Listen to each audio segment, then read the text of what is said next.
Je vous parle sans cesse en millions d'années, en dizaines de millions d'années, en centaines de millions d'années, quand il ne s'agit pas de milliards d'années. Pour vous comme pour moi, c'est difficilement quantifiable, voire même impossible d'appréhender une telle échelle de temps. Rendez-vous compte, notre calendrier est basé sur 2000 ans, ce qui correspond à environ une petite centaine de générations, si l'on part du principe qu'une génération dure 20 ans. Quoi qu'il en soit, à notre échelle, c'est déjà une période assez longue. Mais bien que déjà compliquée, nous sommes encore dans le domaine de l'histoire, de l'archéologie. Mais bon, ça va encore vu que nous bénéficions d'un bon enseignement en matière de culture générale. Et si vous avez bien suivi vos cours d'histoire, cela reste à la portée de votre compréhension.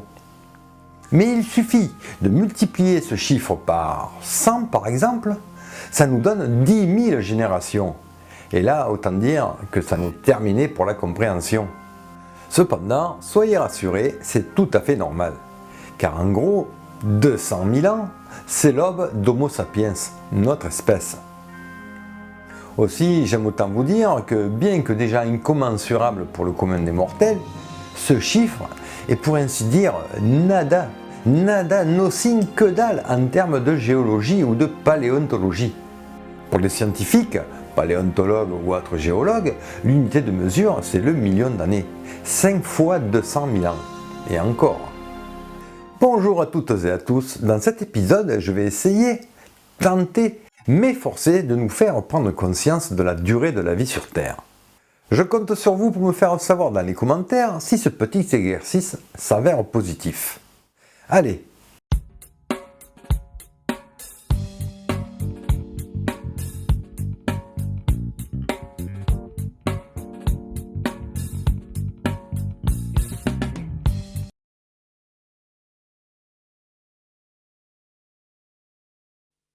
Si vous suivez les épisodes, vous êtes forcément familier avec l'échelle des temps géologiques que je vous présente régulièrement. Sauf que pour des raisons de visibilité, à l'écran je vous affiche que l'éon phanérozoïque, autrement dit que les derniers 540 millions d'années. La réalité est tout autre. La Terre est âgée non pas de 540 millions d'années, mais de 4,6 milliards d'années. Ce qui nous donne ceci.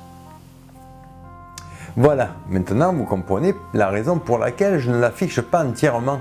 On ne voit absolument rien.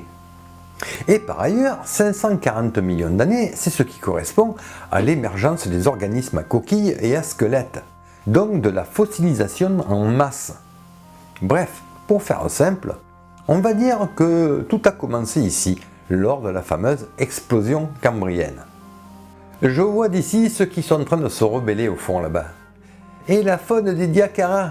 Et effectivement, il y a bien quelques millions d'années auparavant eu la faune des Diacara. Je vous le concède. Mais bon, je prends ce raccourci car le chiffre 540 m'arrange plutôt bien pour ce qui va suivre. En effet, si je multiplie par 2, ça fait 1080. Et 1080, eh bien c'est pile poil la hauteur du format de la vidéo que vous regardez. Car cette vidéo est au format Full HD, ce qui correspond à 1920 pixels de large par 1080 pixels de haut. Donc, si je prends mon échelle géologique, que je la fais pivoter verticalement, et que je la réduis à la bonne hauteur, je peux maintenant vous assurer que 2 lignes d'un pixel équivalent à 1 million d'années. C'est plutôt parlant, non? N'oubliez pas les commentaires. Donc, repartons au commencement.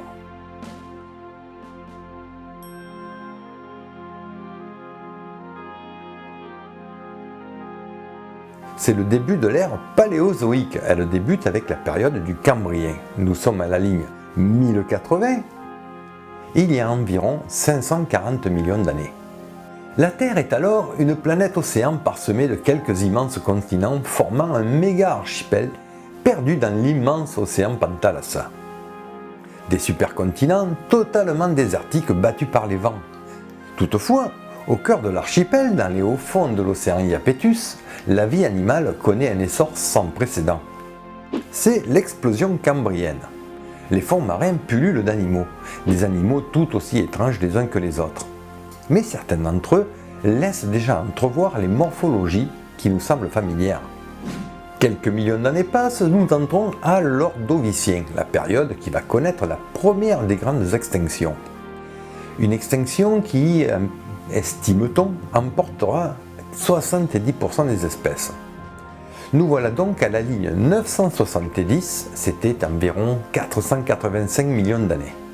Les terres émergées sont toujours aussi désertiques. Cependant, érodées par les vents, les poussières de roches commencent à former les premiers sols autour des rivières et au fond des points d'eau. Dans les océans du globe, la vie marine a évolué, s'est diversifiée. Dans la colonne d'eau, des mollusques carnivores surplombent les fonds marins où grouillent les premiers arthropodes. À leur côté, les premiers vertébrés marins sont apparus. Cependant, dépourvus de mâchoires et de nageoires, ils sont encore cantonnés au plancher océanique. Le temps passe et l'extinction, due à un hypothétique sursaut gamma venu du fin fond de l'espace, est maintenant derrière nous.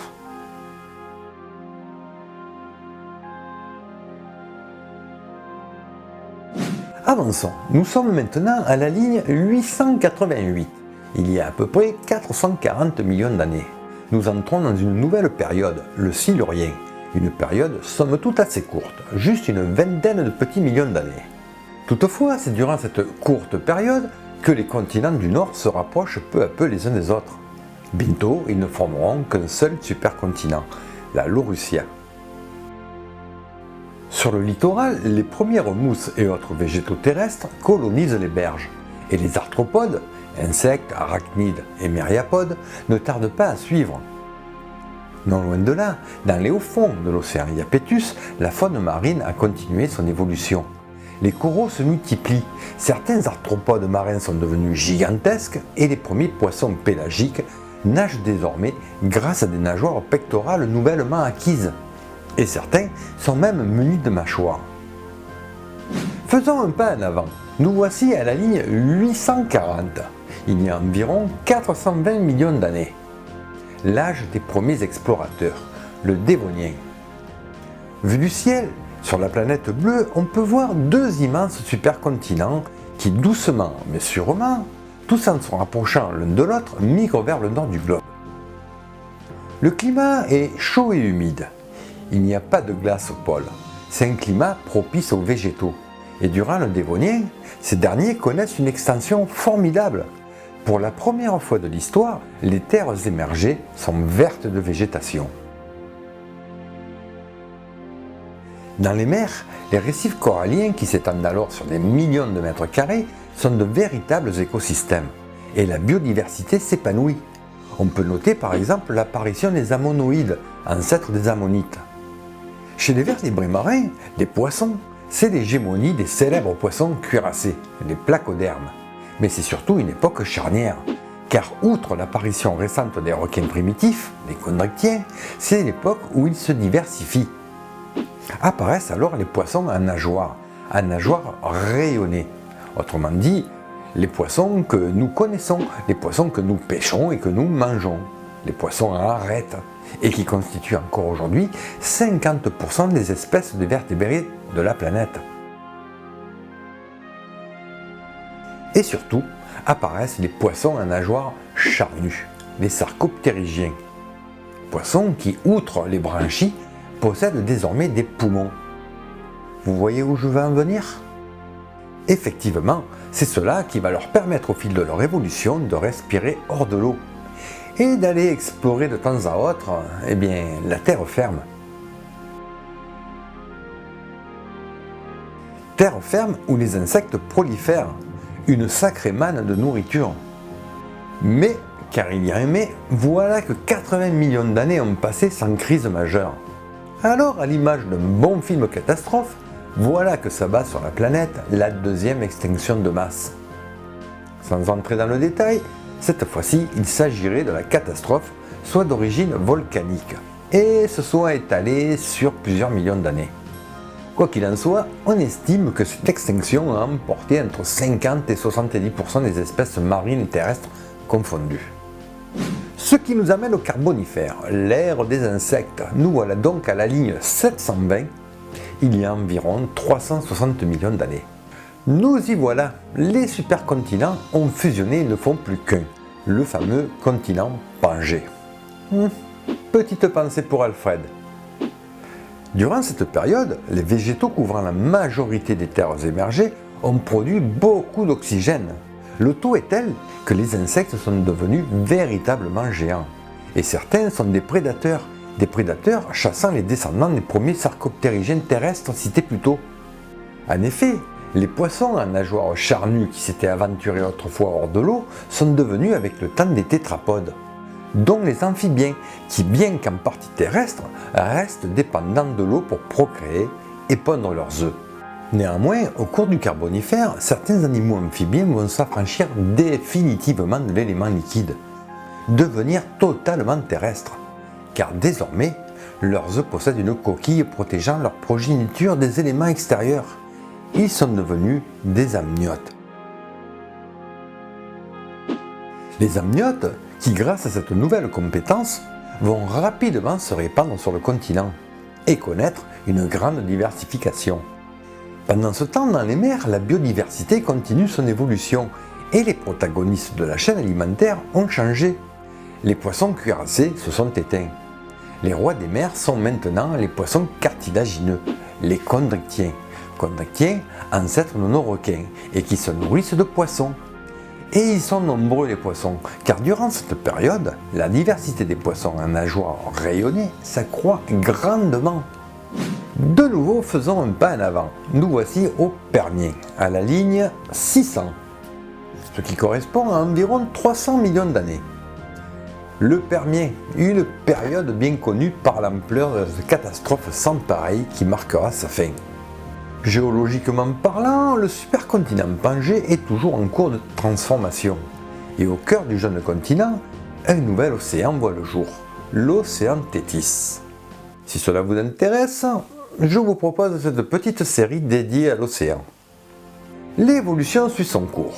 Si le Dévonien fut une époque charnière pour les poissons, le Permien en est une pour les amniotes. En effet, c'est au Permien que les sauropsides et les synapsides vont se diversifier. Ils se scindent en deux groupes, les sauropsides d'un côté, oiseaux et reptiles, et les synapsides de l'autre, les prémammaliens, ou comme l'on disait autrefois, les reptiles mammaliens. Les synapsides se diversifient largement au cours du Permien, où ils vont se répandre à travers tout le continent, et même conquérir les airs. C'est ainsi que le Permien voit apparaître les premiers reptiles planants et volants.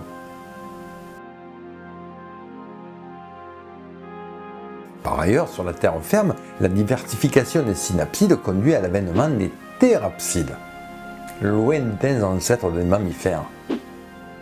Et nous voilà donc arrivés au moment funeste de la troisième extinction, elle aussi d'origine volcanique. Une fois de plus, sans entrer dans le détail, cet événement, connu sous le nom de Traps de Sibérie, provoque plus ou moins indirectement l'éradication de 95% de la faune marine et de 70% de la faune terrestre. Une véritable hécatombe. La biodiversité mettra 10 millions d'années pour s'en remettre complètement. Au début d'une nouvelle ère qui commence alors, le Mésozoïque.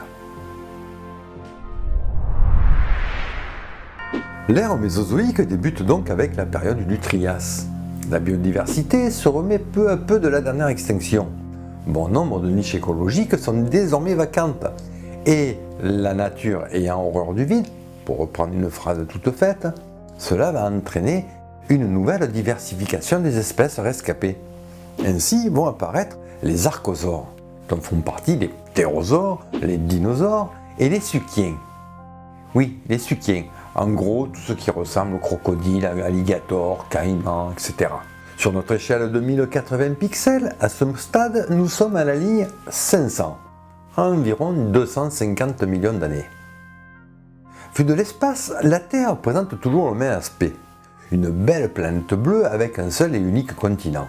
Cependant, la Pangée, soumise aux inéluctables forces tectoniques, commence à se fracturer. Un des grands événements qui va marquer cette période. Au Trias supérieur, dans les mers du globe, les chondrichthyens ont survécu à la crise. Mais leur règne touche à sa fin. De nouveaux arrivants entrent en scène, des reptiles, marins bien entendu. Ils seront les maîtres des mers pour quelques millions d'années. Par ailleurs, il faut croire que sur Terre, durant et après la crise, il n'y avait plus grand-chose à se mettre sous la dent, et la concurrence féroce. Aussi, certains reptiles s'en sont retournés vers la mer, où la vie aquatique offrait plus d'opportunités gastronomiques, si vous voyez ce que je veux dire. Et cela leur permettra de leur assurer un avenir radieux pour les millions d'années à venir. Enfin, pour certains d'entre eux. Parallèlement, sur la Terre, un autre groupe de reptiles a réussi à passer la crise permienne. Ils évoluent et s'adaptent rapidement. Il s'agit des archosaures. Et c'est à ce moment de notre histoire qu'ils engendrent les dinosaures.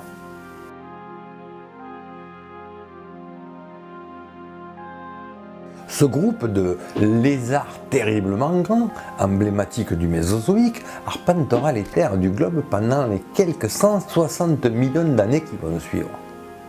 J'espère que les dinosaures vous intéressent, car cette année, nous risquons d'en reparler des dinosaures.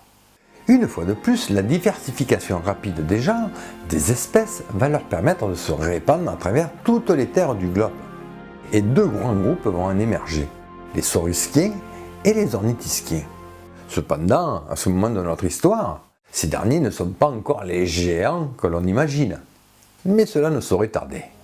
Ah, j'allais oublier, les thérapsides du Permien dont nous avons parlé, eux aussi ont traversé la crise.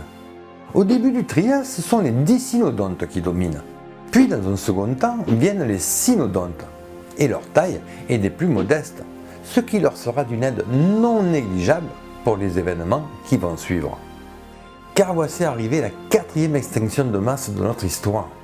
À peine 50 petits millions d'années ont passé que de nouveau la Terre tremble. La Pangée se déchire. Une fois de plus, il semble que l'origine soit volcanique. Et la planète est à nouveau purgée d'une bonne partie de sa biodiversité.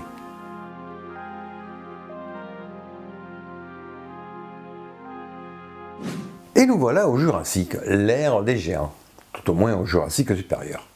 Nous sommes donc à la ligne 400, il y a environ 200 millions d'années. Le continent Pangée a cédé. Et dès la fin de la période jurassique, il sera définitivement disloqué.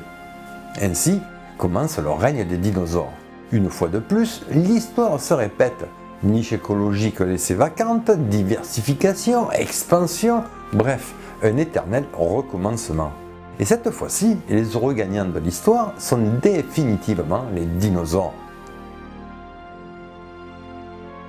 Suite à la fracturation de la Pangée, le climat devient chaud et humide. Et de ce fait, la végétation s'épanouit. Et des jungles luxuriantes ne tardent pas à couvrir une grande partie des terres. Une manne de nourriture pour les dinosaures herbivores du Jurassique supérieur. À l'image des herbivores actuels, ils sont nombreux. Et leur appétit est énorme, tout aussi énorme que les tailles qu'ils atteignent. Quant aux carnivores, ils ne sont pas en reste, eux aussi prospèrent et atteignent des tailles conséquentes. Dans les airs, les ptérosaures s'épanouissent. Et un peu plus bas, dans la canopée, certains dinosaures, eux aussi, ont conquis les airs. À l'instar de leurs cousins terrestres, dans les mers, les reptiles marins prospèrent. Ichthyosauriens, plésiosauriens, pliosauriens. Et à leur côté, des innombrables ammonites et des poissons cartilagineux, les hybodontes. Quant aux ancêtres des mammifères, bien que dans l'ombre des dinosaures, encore une phrase toute faite, ils perdurent, évoluent et se diversifient. Et c'est durant cette période qu'apparaissent les trois grandes lignées de mammifères qui aboutiront aux monotrèmes, aux marsupiaux et placentaires que nous connaissons aujourd'hui. Les millions d'années passent, ce qui nous amène au Crétacé, à la ligne 290, il y a 145 millions d'années. Le règne des dinosaures perdure, certains s'éteignent, d'autres apparaissent, bref, l'évolution suit son cours. La Pangée n'est plus, désormais deux immenses continents agrémentent la planète bleue, la Laurasie et le Gondwana. Sans calotte polaire, le climat est plutôt chaud. La végétation abondante et représentée jusqu'alors en majorité par les fougères et autres conifères est maintenant agrémentée d'angiospermes, les plantes à fleurs. Dans les mers, la population de reptiles marins voit certains de leurs membres disparaître, à l'image des ichthyosaures, et d'autres émergent, tels les terrifiants mosasaures. Il en va de même sur la terre ferme, c'en est terminé des emblématiques stégosaures, et bientôt les allosaures connaissent le même sort. Cependant, au cours des différentes époques du Crétacé, voici venir les ankylosaures, tricératops, spinosaures, iguanodons et bien entendu tyrannosaures, pour n'en citer que quelques-uns des plus connus. Le Crétacé fut une période formidable de radiation des espèces. Une formidable période qui, comme chacun le sait, s'achève par une nouvelle extinction. Météorites, volcanisme, tout ça. Bref, c'est l'extinction qui met fin à l'ère mésozoïque et en ouvre une nouvelle, le Cénozoïque. Nous voilà à l'aube d'une nouvelle ère, l'ère Cénozoïque, l'ère des mammifères. Nous entrons donc au Paléogène et nous sommes à la ligne 132, il y a 66 millions d'années. Vu du ciel, la Pangée n'est plus qu'un lointain souvenir. Désormais s'esquisse la Terre telle que nous connaissons. Suite à l'extinction, une fois de plus, le même scénario se dessine. Des niches écologiques se retrouvent disponibles et on recommence. Évolution, diversification, etc. Cette fois-ci, et ce d'après le registre fossile, les grands gagnants sont les mammifères. D'où le terme ère des mammifères. Oula, j'en vois là-bas qui râlent. Bien entendu, les dinosaures, on continue à prospérer sous le nom d'oiseaux. Et sont bien plus nombreux que les mammifères, c'est vrai. Mais si on va dans ce sens, que dire des insectes qui, en termes de nombre ou d'espèces, sont encore plus nombreux? Et plus loin encore, les bactéries, les microbes. Bref, les mammifères s'épanouissent, et pas qu'un peu, c'est la période qui voit les plus grands mammifères de l'histoire, à l'image du Paracétarium, et bien d'autres.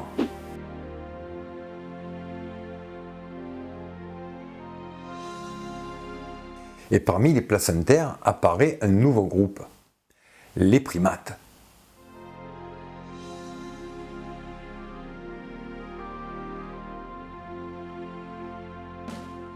Dans les mers comme dans le ciel, c'en est terminé des grands reptiles. À l'image des dinosaures non aviens, les grands reptiles volants et marins disparaissent pour toujours. Il en va de même pour les innombrables espèces d'ammonites si caractéristiques de l'ère mésozoïque. Un vrai massacre. Pour positiver un petit peu, notons que les requins et les raies, déjà très diversifiés au Crétacé, ont traversé la crise.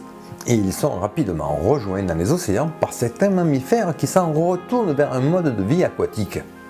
Par ailleurs, c'est aussi l'époque où la diversité des cétacés explose. On assiste à une grande diversification des espèces.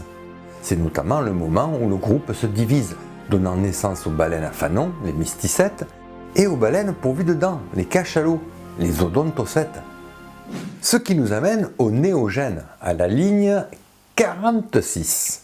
Voilà à peu près 23 millions d'années. Vu du ciel, à quelques détails près, la Terre est quasiment celle que nous connaissons. Dans les océans, c'est le grand retour de nos amis chondrichtiens, les requins, au sommet de la chaîne alimentaire. Car c'est ici qu'apparaît le plus énorme d'entre eux, l'extraordinaire mégalodon. Il régnera en maître dans les mers chaudes du globe durant pas loin de 20 millions d'années. Du côté de la terre ferme, chez certains mammifères, le gigantisme est toujours de mise. Il s'agit des éléphants, ou tout du moins leurs ancêtres, les éléphants primitifs.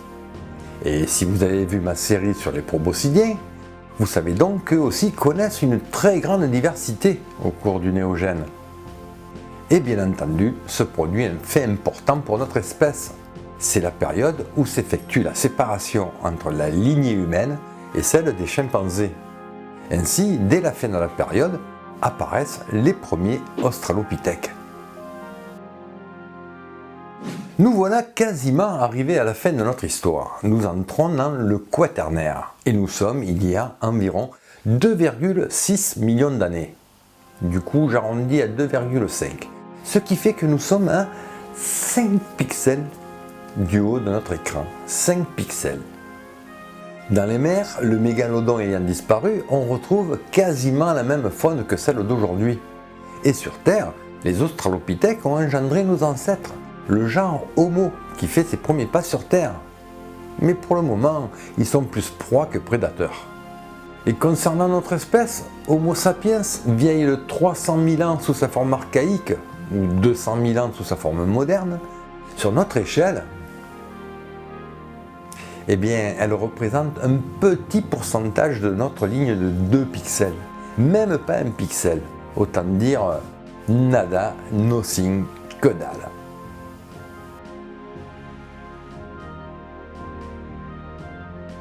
Et sur les 200 000 ans de notre existence, malgré notre gros cerveau et notre intelligence, en l'espace de 2 siècles, on en est arrivé à parler de 6e extinction. Eh bien, force est de constater que les dinosaures, avec leur cerveau de la taille d'une noix, ont perduré plus de 150 millions d'années. Et s'en sont sortis bien mieux que nous. Et pas qu'un peu. Bon, j'exagère un poil. Toujours est-il que quand je vois toutes ces espèces sur le point de disparaître, il ne nous reste plus qu'à espérer que la jeune génération, la génération Z, puisse faire bouger les choses, afin que nos élites prennent conscience de l'épée de Damoclès qui nous pend au-dessus de la tête, et qu'ils arrêtent de penser uniquement au capital, à l'argent, au fric, au flouze, au blé, au pognon, à la thune, au pèse, à l'oseille. Eh bien voilà, quelle aventure, dis donc. J'espère que ce travail, cet épisode riche en millions d'années vous aura plu et vous aura donné une petite idée de la durée de la vie sur Terre. Likez, commentez, partagez et si vous en avez les moyens, laissez-moi donc un pourboire sur Tipeee, tout au moins si vous avez apprécié l'épisode. Un grand merci à tous ceux qui contribuent déjà sur Tipeee ou Utip, vous mettent d'une grande aide, sachez-le. Merci aussi à Julien et à Thierry pour les révisions et l'écriture de ce script.